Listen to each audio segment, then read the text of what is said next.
lovers, and welcome to the Liberty Mike podcast, broadcasting from an undisclosed location in the heart of Dixie. I am Michael, and I am here with Liberty Larry. How's it going? Doing all right. How are you? Pretty good. We weren't here last week. No. Where were we last? Oh, we went to Robbie Bernstein. Yeah. I was like, why? I couldn't even remember why we didn't record. Yeah. Yeah, we skipped out for a libertarian comedian. Yeah, which was awesome. It was great. It was fun. Yeah. It was a good time. Yeah. It was kind of awkward and A little weird at the hanging beginning. out in somebody's backyard, especially before Robbie got there. Yeah. Like everybody just kind of showing up and setting up chairs, and Yeah. nobody knows anybody else, and it was a little weird. But once Robbie got there, it like opened up and was cool. No, I mean, there was some talking that started before that made it a little bit better. It was still... It was a little off. Yeah, it was weird. But Robbie nailed it when he walked in. He was like, dude, we need to get some music going. Yeah. And I think that would have completely changed the tone. Yeah. If it had something good music going in the background as everybody was coming in, would have been a completely different vibe. yeah, he was disappointed in our lack of drinking Yeah, he was. as a group. Yeah. Well, He's like, what else do you do here? Yeah, there's that. it was definitely that.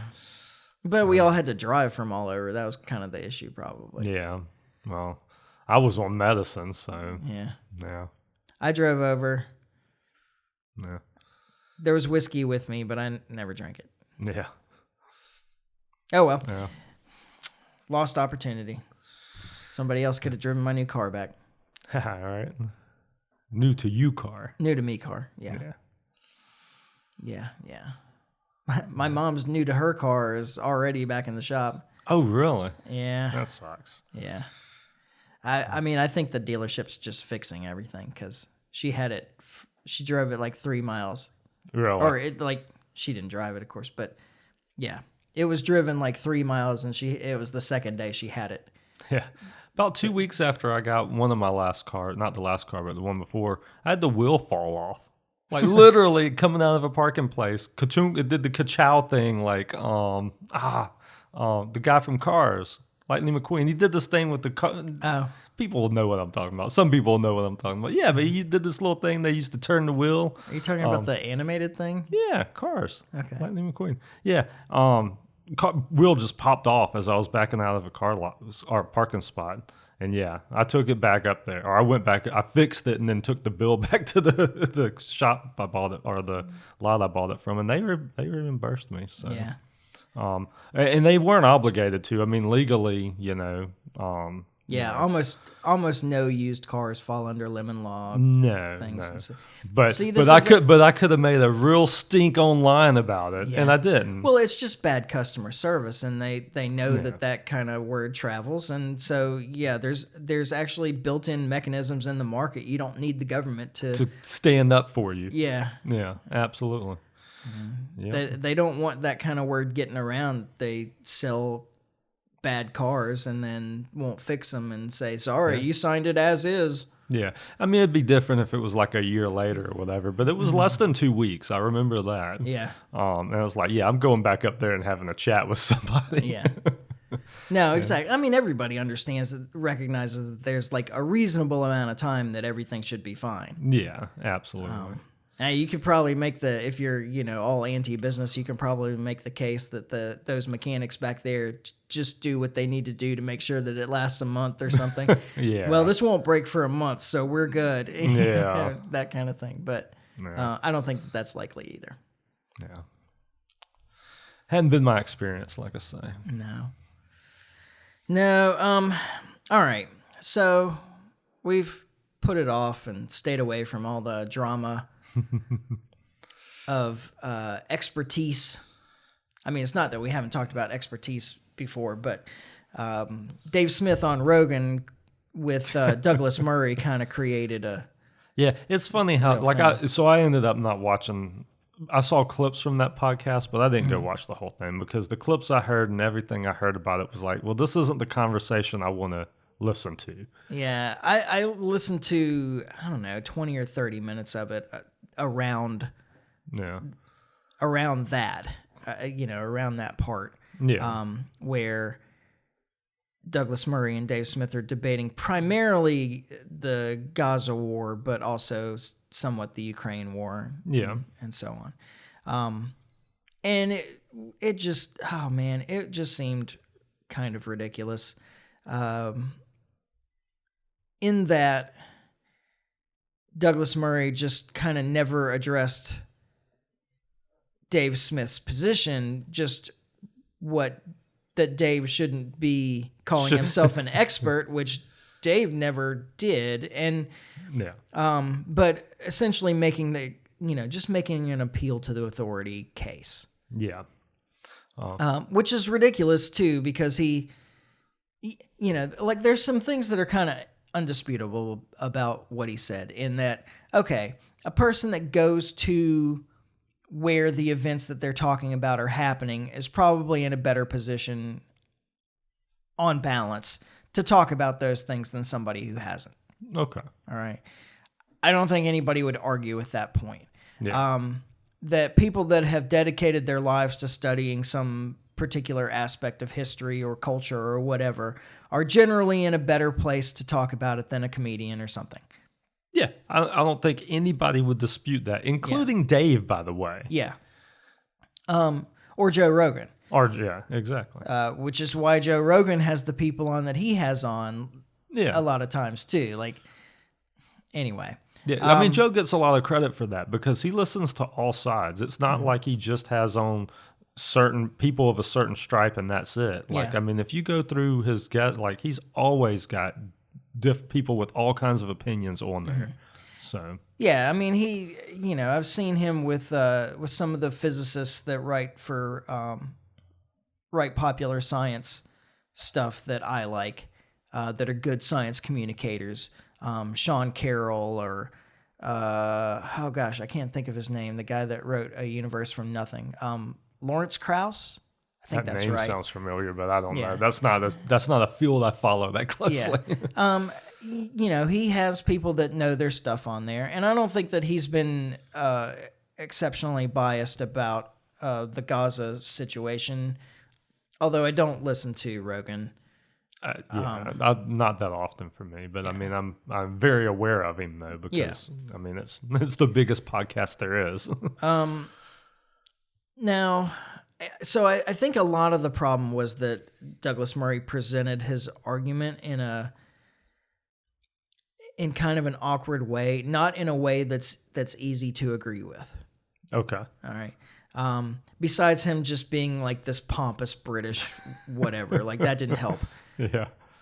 And the other part of that is that, like, he, by his own argument, he has no right talking about this stuff either. Yeah. The guy is like an English literature major. Yeah. Like, has an undergraduate degree in English literature. Like, he's not even like a journalist, technically speaking, if you were talking about card carrying. He's been to Israel, though. Sure. I mean, a lot of people have been to Israel, and they get guided tours in the same way that if you go to North Korea, you get like a very curated presentation of what's going on. I mean, we do the there. same thing here when the when the president of Xi Jinping. Xi Jinping, came from China, to California, right? Yeah, he went to Los Angeles, and they cleaned Los Angeles up when he came in. Yeah, get all those homeless people off the streets. Exactly. So, I mean, we all do that. Give them a nice hotel in Sacramento for the weekend. Yeah, exactly. We'll Just make sure they're not on the streets. Later. Yeah. Yeah. Exactly. I mean, and that's fine. I mean, it's not that I don't think that Douglas Murray is some kind of moron either. Yeah. But I lose a lot of respect for people that are just making the argument that that the experts know all. And the truth is that the experts mess things up all the time. Yeah. Well, absolutely, dude. Exhibit A, COVID. Yeah. I mean, that's just the most recent. And Douglas Murray in particular has advocated for all these disastrous terror wars. And he's a British citizen. What does he have to say about our policies anyway here in the United States? Yeah. It generally frustrates me when people from other countries are advocating particular policies prescriptions for the United States Yeah. governments. Yeah. We got this. Yeah, this, We don't need your help. like this is our problem. Yeah. I mean, both good and bad. I mean, Yeah. I appreciate the arguments sometimes when they're on my side, but I still don't think that it's their place to tell us what to do. Oh, absolutely.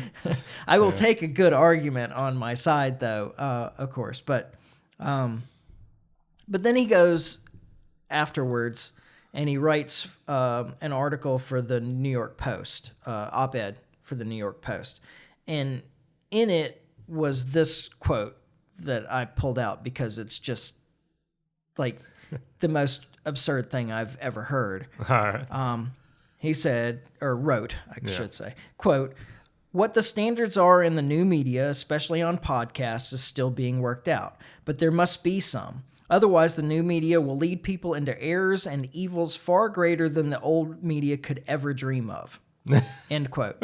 Now, let's think about some of the errors that the old media has led us into. Yeah. All the wars I of was going to say Iraq, Afghanistan. Yeah, Vietnam. Vietnam. Yeah, exactly. COVID lockdowns, advocacy of the completely safe and effective vaccines, Yep. not just for COVID, but also like HPV and some of these others that have created some questions Yep. in the aftermath. There's like the the number of people that have been killed or displaced or harmed in a significant way by the legacy misinformation of the mainstream media media. far outstrips anything that the new media could do. Yeah. Yeah. I mean, absolutely. far outstrips anything that the new media could do. You know how many people would have to listen to Joe Rogan and just do what he says to have the same kind of impact that that the New York Times by itself has had Absolutely. on culture and policy decisions and so forth in this country? I can't believe that somebody could even attempt to make that argument. Yeah, it makes no sense at all. And I agree that there should be some standards in the new media, but I don't think that they should be legislated standards, of course. I mean, I just expect that the market will work itself out. That's what I was fixing to say. The market will work these type of things out. Mm-hmm. You know, I mean, the people who are the Joe Rogans out there will do well, and the others will land where they need. Yeah.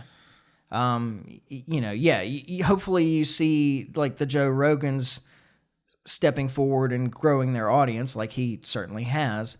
And people like Ben, what's his name? The Israel advocate Shapiro. Oh, Shapiro, yeah. People like Shapiro in situations like this may lose some audience, you know? Yeah. I don't know. We'll see what happens, but I think that something that is true about the newer media is that the legacy media just didn't always did was you just have to be honest. Mm-hmm. Like the new media, like people see through the bull, you know. Yeah. And that's a big thing, and that's something. I mean, the legacy media, like people really believed a lot of that stuff that they were always saying because they're the experts, they know. Yeah. And like I say, through history, it's just you look back at it, it's like, well, wow, I can't believe we believe that, you know. Yeah. So, I mean, you look at the experts that they have on.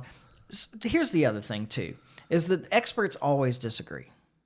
yeah. There's always experts that disagree. Yeah, just go to a courtroom because there will be experts on both sides of any case. I mean, not any case, I guess, but like any case that relies on experts, each side will have their own experts disagreeing. Yes. Yeah. Absolutely. The guy who's in charge of the NIH now, Jay Bhattacharya, is a very well credentialed, established medical doctor who was critical of the lockdown policies and so forth. Yeah. He didn't get any space anywhere on mainstream media to advocate his views.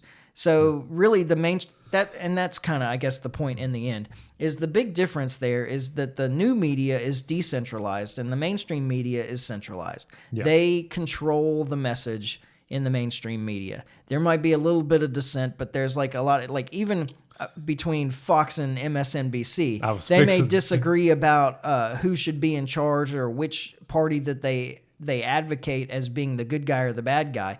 But in the end, a lot of the policies that they advocate are the same. Exactly.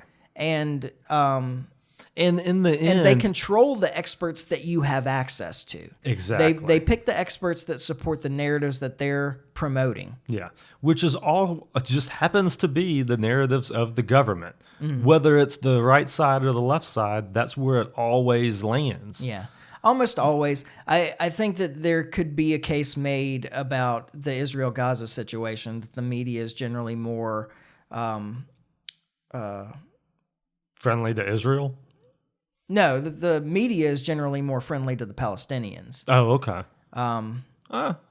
More sympathetic to the Palestinian cause than the government is. Okay. I mean, Even under Joe Biden. yeah. Who Joe Biden, like, they gave a lot of lip service to the Palestinian cause, but they Did absolutely nothing. supported Yeah. the Israeli government. Yeah. I think that you'll find some more sympathy in mainstream media for the Palestinian cause than you do in government, generally speaking. But at the same time, they're not actually. To me, it feels a lot like the Biden approach, which is we're giving the lip service. Yeah. And maybe you have the individual journalists that are true believers, that really are advocating for the Palestinian cause, but the message coming out of the organizations is still pro-Israel. Yeah. Yeah. But other than that, they're pretty consistent about advocating for the same things and choosing the experts that support their positions, which are mostly the government positions. Yeah. Well, and it's a throwback to another time. Like, there was a time where your average Joe didn't have a voice at all, Mm-hmm. and you couldn't get you only really got the information that was given to you. And now we live in a time where you can just, if you want to know the answer about something, you can just pick up your phone and find it right there. Yeah, and the opposite. Yeah. Well, yeah. There's that. I mean, that's the thing, is that people just need to use their own critical thinking skills. Like, go through, find, and that's the hard thing about dealing with news, is that news is about creating news, for-profit news, I guess I should say, at least, is about creating an emotional response. And so they seem to be much heavier on opinion and lighter on fact than I want my news to be. Yeah. And what I find myself doing is reading a lot of different sources and trying to piece together the facts. Yeah, what's but really this is going very on time here. consuming. Yeah, exactly. I do have some news sources that I tend to rely on and feel are pretty good about accuracy, but they're dry. I mean, honestly, they're dry. Yeah.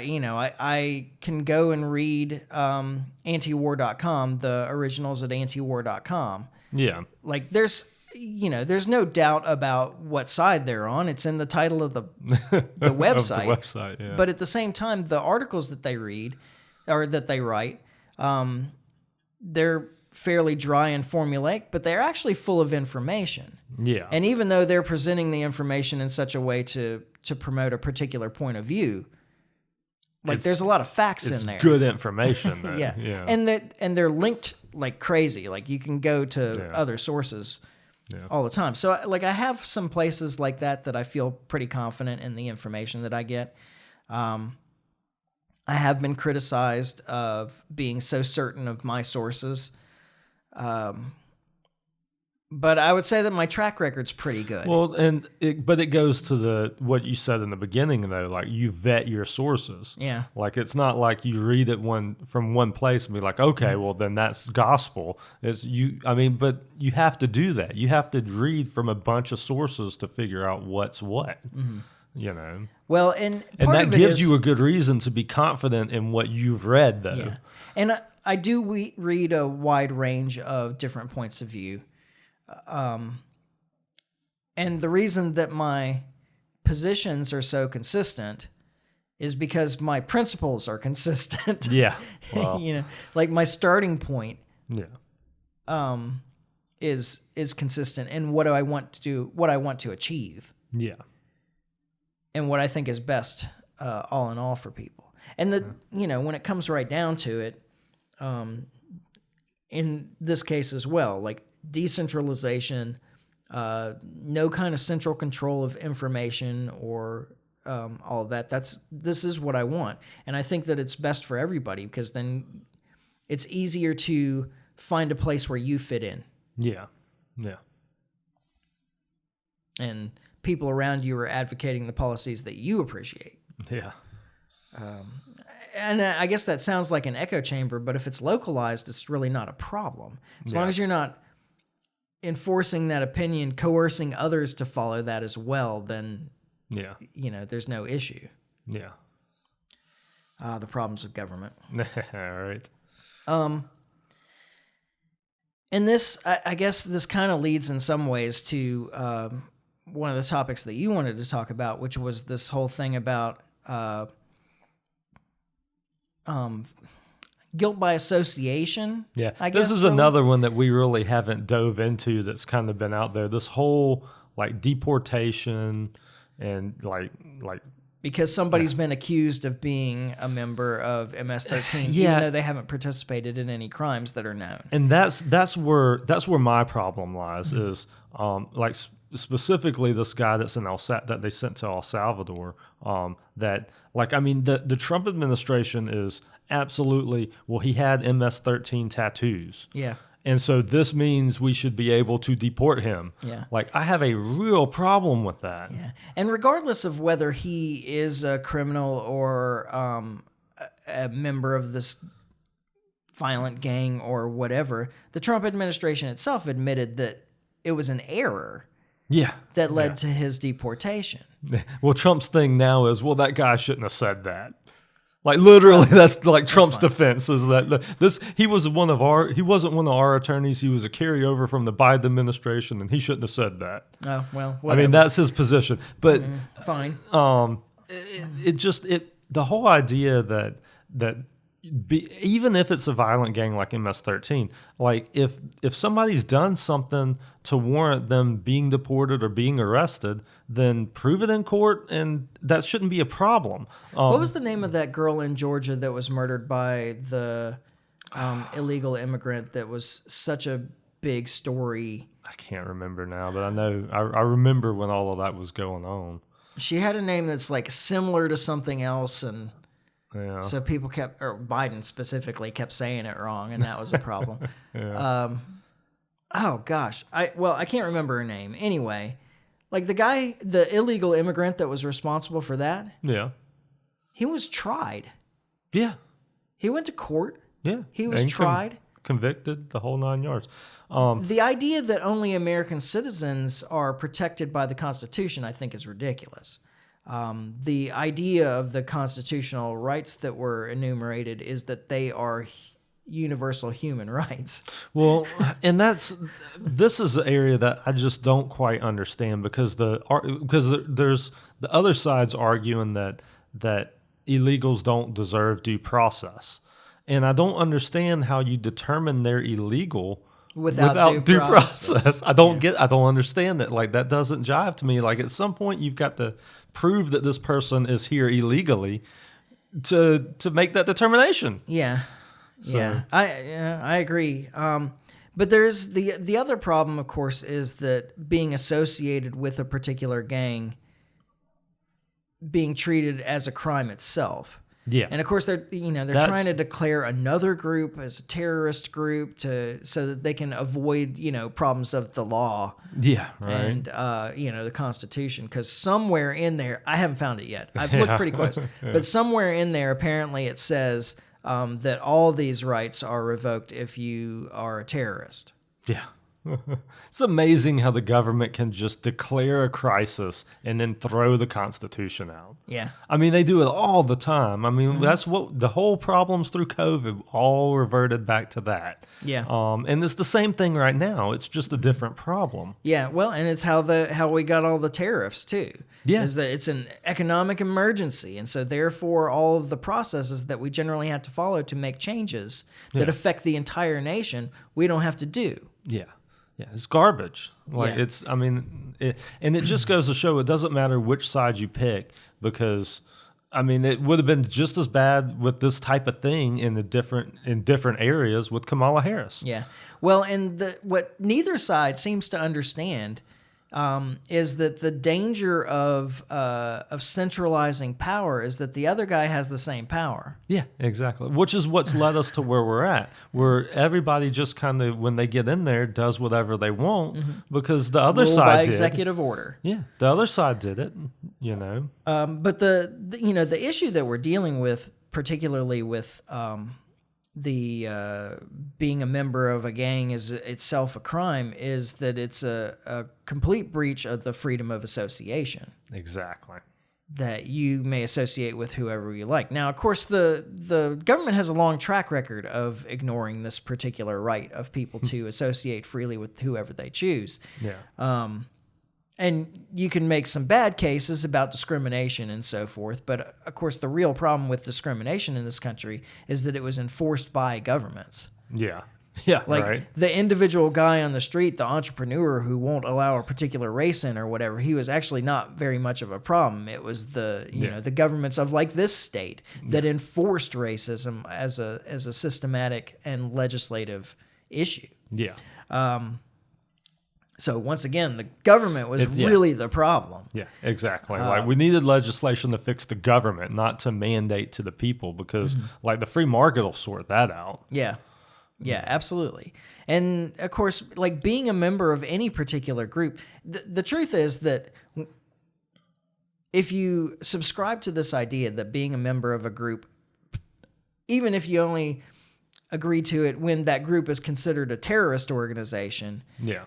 puts you in danger no matter what group you're in. Remember that it wasn't that long ago that the Democrats were saying that people protesting at PTA meetings were terrorists. Yes, they were. Yep. And of course, any opposition party could be declared the Libertarian Party could be declared a terrorist I organization. don't feel like they're that far from that. And all it would take really is one person who claimed to be a libertarian doing something stupid. Yeah, exactly. And then the whole organization, everybody associated is with culpable. Yeah, yeah. All of a sudden, they're rounding us up. it. Yeah. Sending us to El Salvador. You have the same thing on the other side right now with the boycott, divest, and sanctions movement. Yeah.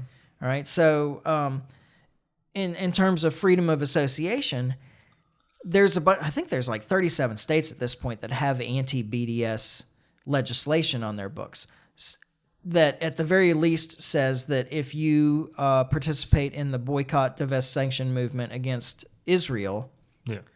that you cannot get government contracts in the state or cannot work for the state. Yeah. Or if you get government contracts or work for the state, then you have to sign an agreement that says that you won't participate in the BDS movement. Yeah. Now, by the way, New York, not that long ago, with Cuomo, Andrew Cuomo, when Andrew Cuomo was the governor, Yeah.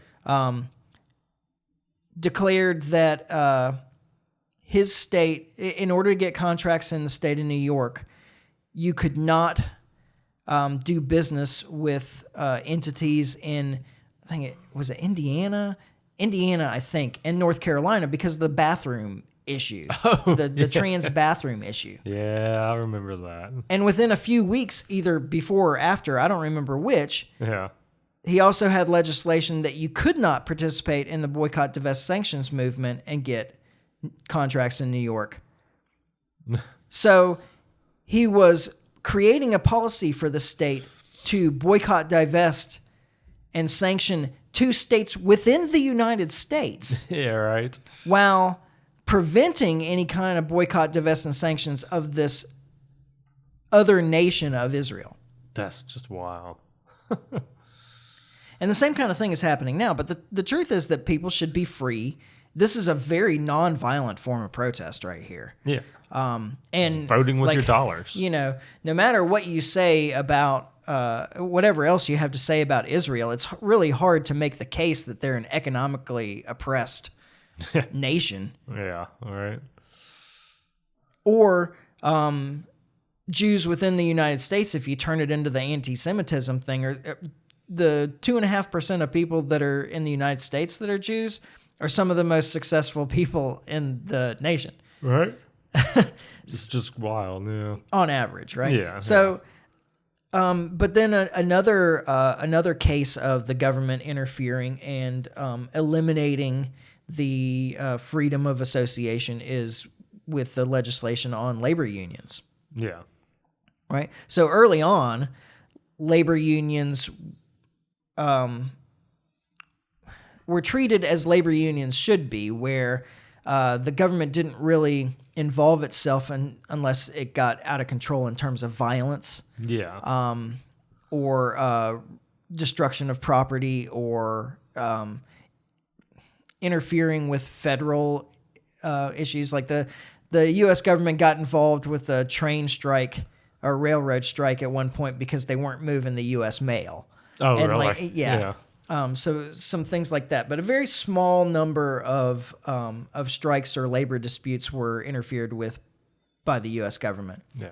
Now the government's involved in all of them. Yeah. In the progressive era, that changed. Okay. And so there was a bunch of legislation written to support labor unions particularly, which includes things, with the case being made that they should be able to make their own agreements and decide for themselves what employment contracts they would accept and so forth, which is perfectly reasonable, except that it took that right away from employers, and it took that right away from anyone that didn't want to be a union guy. That's where it gets sticky. Yeah. So now there are closed shops where you can't work if you're not a member of the union, even if you don't agree with the union, and you're forced to pay. Like my mom as a teacher, and I'm really opposed to public unions generally because public sector unions, they're extorting us. Yeah, they're extorting the taxpayer. Exactly. Really. A private sector union can make so many demands that it puts itself out of business, but a public sector union can't. Really. Yeah, exactly. At least not yet. But they took away the right of non-union members to even participate. Yeah. And now union members are required to pay dues into or everybody that works, all employees are required to pay dues into a union that they might not want. Or does it represent their values? Yeah.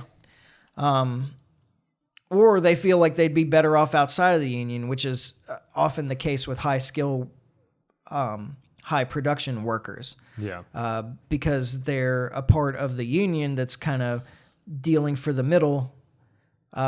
They lose out on what they probably could acquire from the company just on the basis of their own competence. Well, and that's when I have to deal with union stuff occasionally at work. And that's what I always explain to people is like, just know you're signing away your right to speak for yourself. Yeah. To management or to the company or whatever. Like that's when you sign those cards, that's what you're saying is that I want this group to speak for me and not myself. And what that does is that's really good for lazy workers. Yes. Because lazy workers need that person to speak for them because they suck. Yeah. Keep them from losing their job. Exactly. It protects the lazy. And if you're producing a lot of value for a company, you don't want to be part of a union because you want to represent yourself. Yeah. Because you're doing a good job and you're a value to the company. Yeah. And of course, at the heart of it is the problem of raising group rights, such as they exist, above individual rights. Yeah. And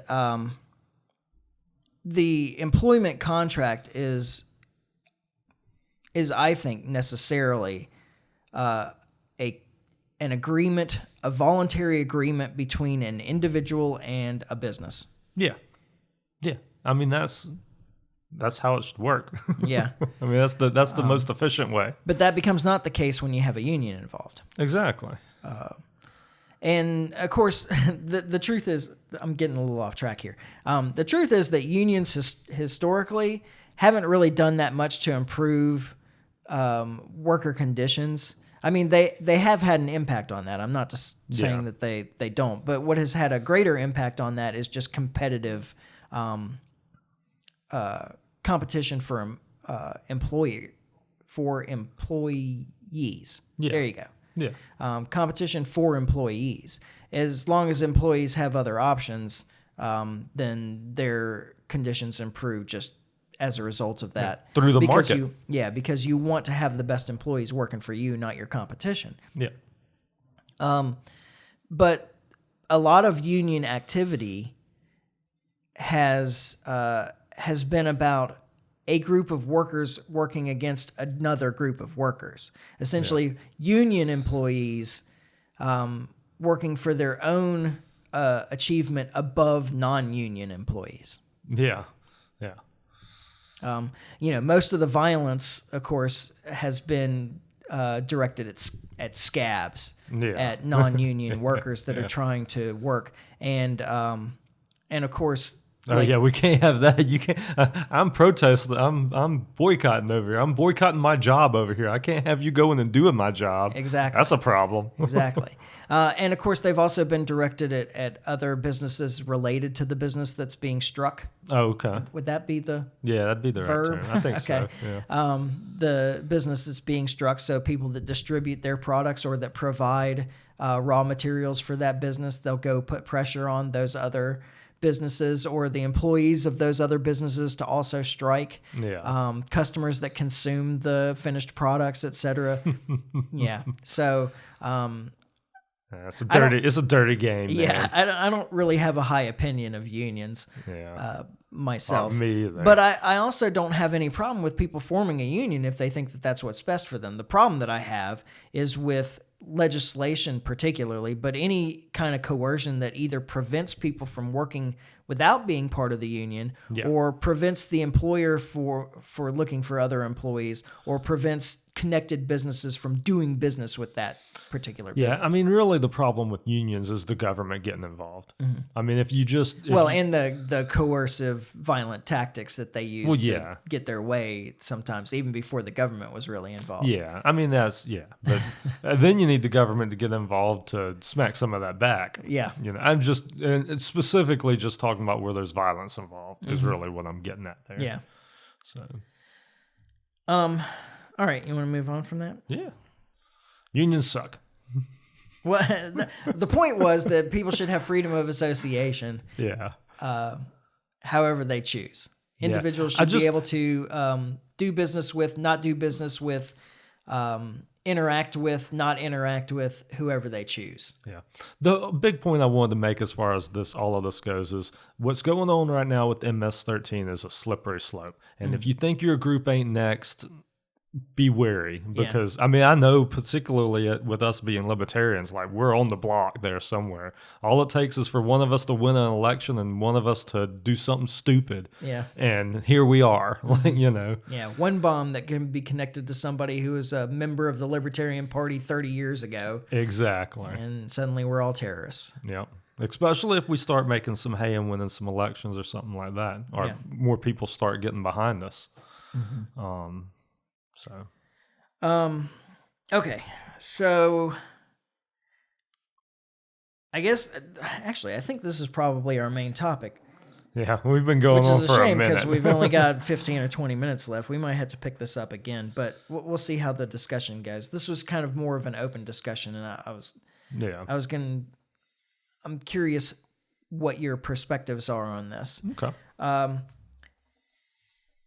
Now, there has been an issue of kind of a demographic implosion, is what I've been calling it, across the Western world in recent decades. Now, RFKJ is looking at it as that maybe there's a problem of with reproductive health due to who knows what, some kind of environmental concern. Yeah. administration. There was okay. So I guess this is what kind of triggered this right now. Of course, I've been looking into it some with my new connection to South Korea because they're like South Korea is the poster child of this problem. Yeah. Their birth rate is something like 0.6 per couple, which means that every other couple is having a little over one baby. A little over that. That's not good. And in a few generations, there's going to be the statistics I remember was like that in 3 generations, there will be 13 South Koreans for every 100 alive today. Oh, that's wild. And that their entire society will collapse at that. Yeah. Now, we're doing a little bit better, but we're not replacement. We're not replacing the population in the U.S. And it's a problem we have a lot of immigration, though. Well, that's how they're trying to make up for in a lot of these countries. Yeah. Not South Korea, though. Yeah, I bet not. But anyway, this does present a problem, especially for a government that has made promises to pay for aging populations and so on. If the population declines, especially as they can, there's only so many ways that they can stay solvent. Of course, they're not solvent already, but right. But yeah, tax rates increase, print more money, high inflation, forcing people into essentially conscription into jobs that they feel need to be done and aren't being filled. Yeah.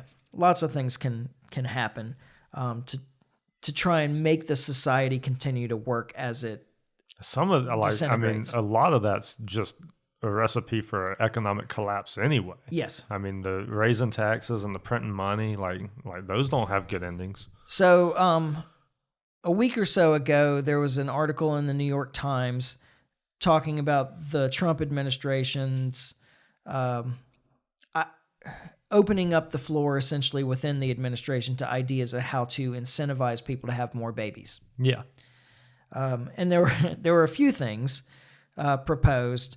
And of course, one of the big ones and probably one of the more effective ones is tax credits and actual like literal bonuses, like signing bonuses for a sports star. Yeah. Paying people to have babies. Yeah. So now one of the things there's a couple of things that the media has done with this information that I think are interesting. Okay. And then if we have time, then we can talk about some of the real solutions to the problem. Yeah. Beyond the solutions that they're proposing, which I don't think are real solutions. Which is probably not realistic. Yeah. But one of them is that it was a stated goal of Project 2025 to increase the birth rate in this country. And of course, we've got Trump, who's just following the book on Project 2025, et cetera, et cetera. God, I'm so tired of hearing that. Yeah. So I want to debunk this one right off the bat and say Project 2025 is opposed to in vitro fertilization. Yeah. Because of the whole abortion, it's very religiously oriented. The idea of creating a bunch of fetuses and then destroying some of them, et cetera, is a problem for them. Trump, on the other hand, is very pro IVF. Yeah, yeah. All right. So this isn't just Trump following the Project 2025 path. That's absurd. Yeah. There are some things that align and some things that don't. Trump agrees that there's a demographic problem, that they want more babies. They want a replacement population in this country. They don't want it through immigration. Yeah. And so the way to get it is by encouraging Americans to have more children. Yeah. IVF is an option to increase the birth rate. And Trump's on board with that. But the Project 2025 people are not. Yeah. So there. Just to get this clarified here. Yeah. Of course, another one that I've heard, I haven't read this. No. Well, no, I take that back. I read something like this in an op-ed in the LA Times, but mostly it's been TV news that has talked about the cash incentive to have new babies, which is one of the proposals, is that they will offer $5,000 to mothers after they give birth. So you get a new baby, you get like a $5,000 bonus check. What if you have triplets? And well, I guess you get one for every baby. And then there's Well, make some money here. There's also this proposal to give an award to women that have 6 or more children. Okay. Honestly, women who have 6 or more children probably deserve some kind of reward anyway. Yeah, right. But, yeah, seriously. I have 2. I'm telling you. It's every day's a battle. I can't imagine. Let's see. That would be 4.5 years of solid pregnancy. I can't even imagine. I'm glad I'll never have to experience that. But so there have been accusations that this is a racist policy, that they're trying to incentivize more white babies. Oh, really?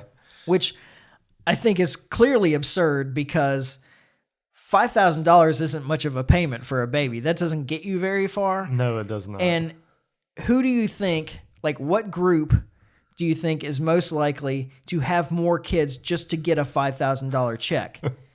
It's people that are already very poor. So you can only have it, like, if you believe that minorities in this country have an economic disadvantage and are the very poor, then this obviously doesn't incentivize white babies. Right. Now, if you believe that this incentivizes white babies, then you would have to agree that the white people are very poor, not the minorities. So it seems to me this is a little bit of a it's one of those mind game things. Yeah, it's some dissociative conflict there. Yeah. But so I think, of course, like I just said, that what this would actually incentivize is the same kind of families, and I use that term very loosely, that are milking welfare by having more kids would use this the same way. Yeah. One more reason to have another kid. Parents that are calculating the costs of having a child and making smart decisions about family planning and so forth, $5,000 doesn't move the needle. No, it really don't when you think about it, because when you're planning to have a kid, that $5,000 isn't even, it doesn't do anything. Like, it's just you, and anybody who's looking that far ahead knows that. Yeah. You know.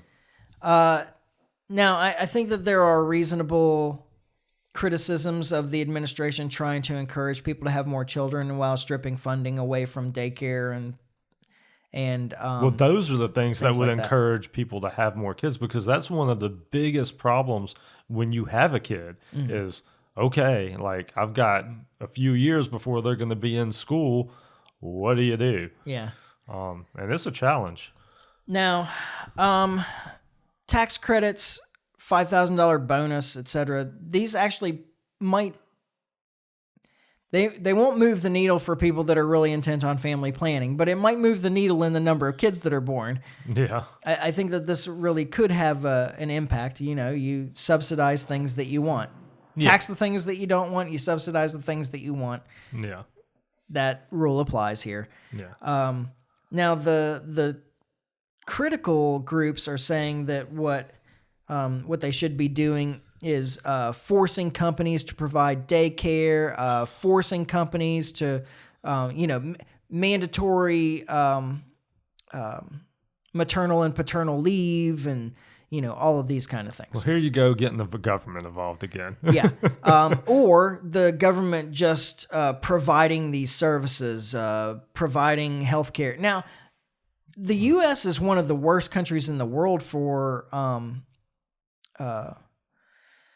what do you call it? Neonatal death. Oh, right. Like babies that died just after birth. Oh, it's really? like one of the worst countries in the world of the developed countries in the world. I did not know that. Now, why is that? I don't know. I mean, I don't have an answer for that.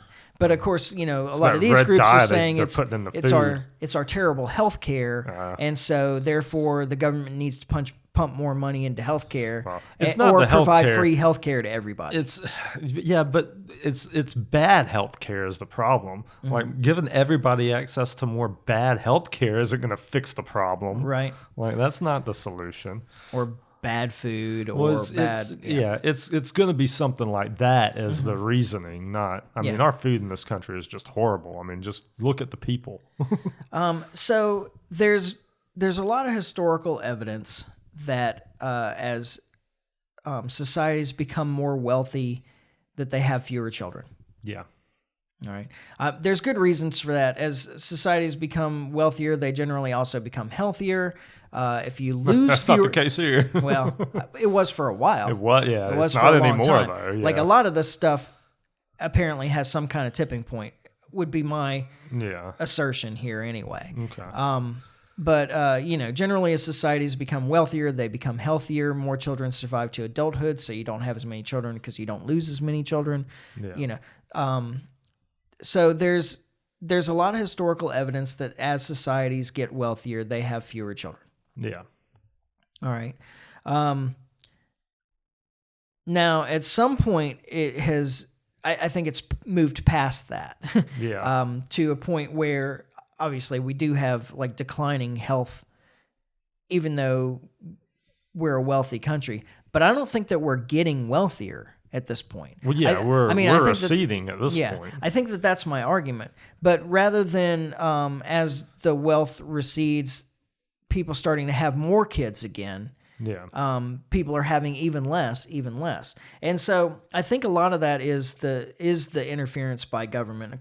And because the truth is that interference by government into the market, I'm going to make that very specific, into the market, destroys wealth. Absolutely. Right? All of the money that the government spends, it has to first take from you. Yeah. It doesn't produce anything itself except for currency. Yeah. And of course, that takes wealth from you too. Absolutely. Through inflation. Yeah. So now you have a situation where it's harder to live on what you earn. Yeah. Inflation drives prices up. Wage stagnation means that your dollars that you use don't buy as much as they used to. And so you have a result there. And of course, I'm going to blame most of that on the Federal Reserve. Well, that's and where the blame central is due. control of the money supply. Yeah. But you have forced, I'm going to say, potential parents here. Yeah. You force young people to work longer, to delay marriage, to delay parenthood, also as a result, generally. And that also reduces the birth rate. Yeah. If women are having children later in life, if they want to have more children, they have limited time. Yep. There is a hard limit on this. Yeah.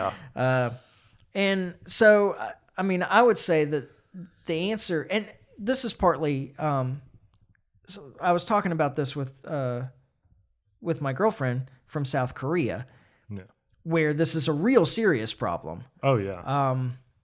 I mean, it's a serious problem here, but not to the level, like we have twice the birth rate that they do. Yeah. And we're a bigger country to start with. Yeah.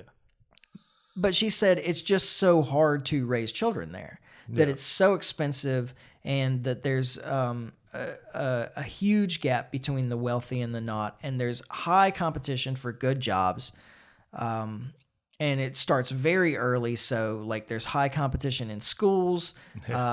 Most people are after regular school, which is already longer than ours. We're talking about middle school, high school. They're doing additional programs after that.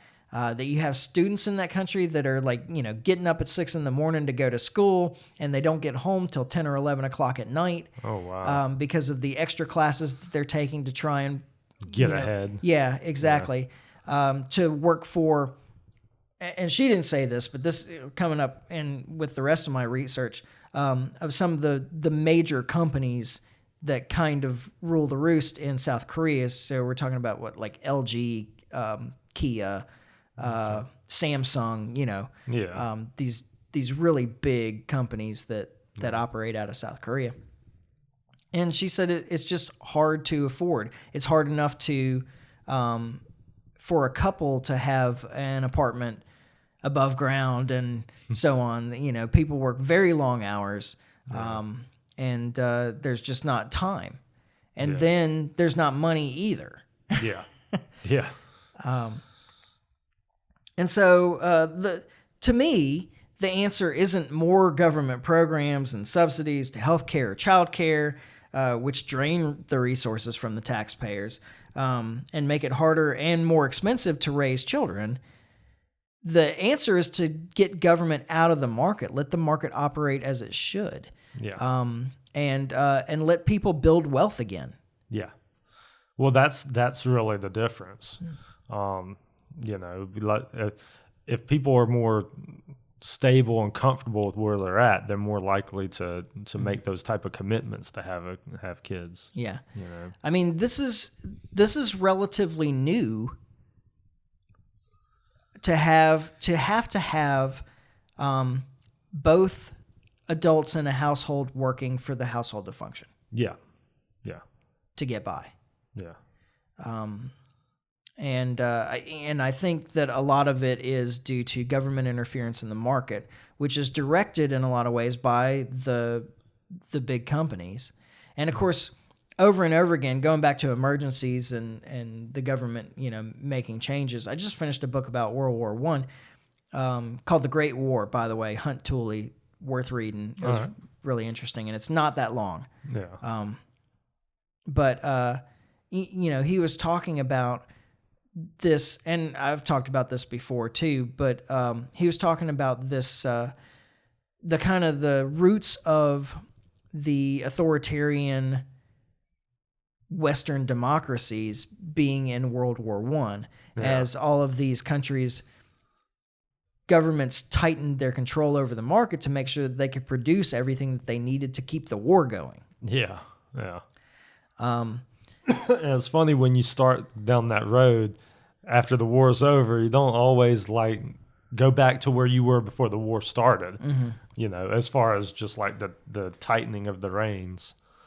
Yeah. And you have, used these emergencies to gain, more regimented control over the markets themselves. Yeah. And controlling where resources go and so forth, instead of allowing the market to function as it should, to provide for the people instead of providing for the government. Yeah. Yeah. And so, now you're in a situation where, there was a time where a blue-collar worker, not that long ago, less than 100 years ago in this country, where a blue-collar worker could support himself, his wife, and several children, and a home and a car off one income. On that one income of a blue-collar worker. Yeah, yeah. And that barely exists today. I mean, there are some blue-collar jobs that command high wages or high incomes, but not very many. Yeah. And most situations, even professionals, both people have to be working to support a reasonable modern lifestyle. Yeah. With 2 kids and a house and a couple of cars and so on. Oh yeah. Yeah. And of course, war is always the excuse to print more money and take more control destroy of the economy. Yeah. So we've had enough of that. And Trump may actually walk away from Ukraine. That would be kind of awesome. Oh yeah. I mean, they're giving hints. Yeah. I wouldn't hold my breath. Yeah. I don't know. He's getting frustrated. He made a mistake, though. He should have done that from the very beginning. Yeah. At this point, it's Trump's war, too. He could have gone into office and said, Zelensky, I'm going to follow through on these appropriations over the next 30 days or whatever. Yeah. But that's it. That's the end. So you better have found a settlement by then. Yeah. I'll help. Yeah.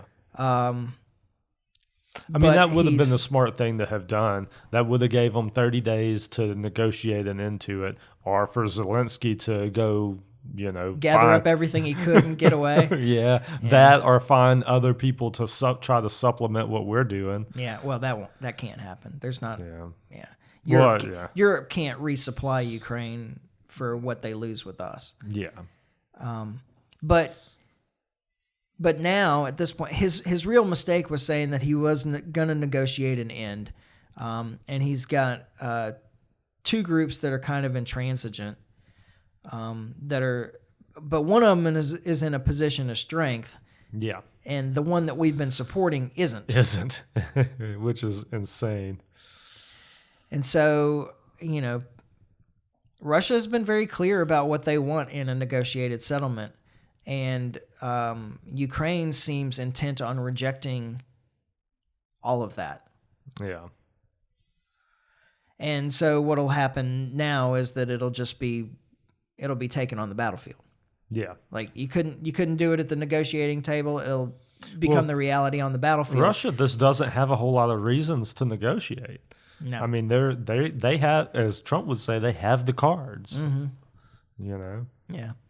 Of course, all of this could have been avoided before the war, or Ukraine could have gotten away with a lot fewer losses 2 months into the war. Yeah. Now here we are, and there's no real incentive for Russia to give up any of their requirements in a negotiated settlement. No, I mean, why should they? But Trump's let it drag on too long, and he's participated enough that it's not hard at this point that when that happens, Yeah. the narrative will be that he lost the Ukraine war. Yeah. He could have avoided that by because by the way, getting out from the through beginning. all of the Biden administration, the media was touting how well Ukraine was doing. Yeah, well, that was all a lie. It was all a lie, but the point is the narrative is what matters, and it's very easy for the people who aren't keeping up to have listened to the mainstream media tell them all through the Biden administration how well Ukraine was doing, and now that Trump's in there and it's clear that something's fixed, that this is all the wheels are coming off this thing. Yeah. It's very easy to just tie that to Trump, and That's true. your average Joe is going to be like, "Well, it makes sense to me." Like, Yeah. I mean, that was going to happen anyway, but I think that he's let this go on long enough that he has ownership of it now. yeah. Well, he will to the average person. Yeah. Well, he does. He didn't play hard-nosed enough to begin with. Yeah. No, I agree. You know. He should have, and he probably could have gotten a settlement out of Zelensky if he had just said, "Hey, you got 30 days, and we're cutting off everything." Yeah. Now the unfortunate part is that Zelensky will have to go into hiding because he'll probably be killed by the nationalist element in his own country. in his own country if he agrees to a settlement with Putin. Yeah. At least on the terms dictated. And he doesn't really have any choice about that. Yeah. So, the terms aren't going to get better as time goes along. No, they can only get worse. I mean, Yeah. Russia doesn't have any intent of taking over the whole country. That's too much trouble. Yeah. But there's still some areas they'd like to have. Sure, like Odessa. I was fixing to say, yeah. Got a nice little port there. Yeah, the whole Kharkiv region. Yeah. So it can still get worse. And the Europeans won't be able to save Ukraine, and neither can we. It's not to say that if we stayed in that would change things any. But it can only get worse from here from them. Yeah. What a mess. Yeah. All right. Well, I don't think that I said everything that I wanted, but that's okay. We ran a little long for recently. I've been really trying to keep these things under an hour. Yeah. Well, we can always hit back at it again. Yeah. When we're back next week. Yes. We'll be back next week. You can follow us on Facebook. You could have done this whole spiel if you wanted, No, I'm good. All right. You can follow us on Facebook. You can subscribe on iTunes, YouTube, Podbean. Like and share, comment. You can always email me at michael@thelibertymike.com. What do you think is the cause of the demographic implosion across the West? I'm curious I'm sure that other people have opinions on this. Yeah, and different kinds of expertise that might give them some insight that I don't have. Yeah. So, if you have an opinion on this, I would really love to hear why people think that this is happening across the developed world. Yeah. Email me, michael@thelibertymike.com. tell your friends about us. Word of mouth helps. All the interactions, the likes and the shares and all that kind of thing helps a lot for the algorithm, I think. Yeah. I mean, as I I don't know. understand how that... As I understand it too, I'm just going to say Facebook hates us. Like I keep getting notifications about the page. So we may not be on Facebook for long. We'll see. Yeah. Hopefully we will be. I don't know what happens if we don't. Yeah. I don't know anything about that. I literally log in to post the podcast once a week. It's the only time I'm on Facebook. We got all kinds of little warnings, and I'm sure we're at the bottom of everybody's news feed and all of that. So, but I say that I say Facebook on our behalf. Is that a thing you can do? I don't know. Well, no, I say that to tell people if you see our stuff to interact with it, like it, share it, that type of thing. Because, like I say, it's not Facebook. It's not being promoted by them. Facebook ain't doing us no favors. Yeah. So, okay. I'm sure it's the same with the other sites too. That's probably true. So. And Kenny, if you're still listening at this point, like, and you're still willing to do the Rumble thing, tell me what you need. Yeah. Tell me what you need. I will provide what you need. Yeah. I think we should be on Rumble. Rumble would be a good one. Yeah. So, we'll see. Mike's skeptical. Yeah. It's just like there's already so much work that goes into this on my side. No, I get it. No, I get that. I don't want like one more place that I have to go and upload and titles and descriptions and the whole thing. Yeah. So I've had enough. Have you had enough already? I've had enough already. All right. So, but yeah, we'll be back next week when we finally get this right. And in the meantime, try to stay free. Life short, live free. Ciao. Later.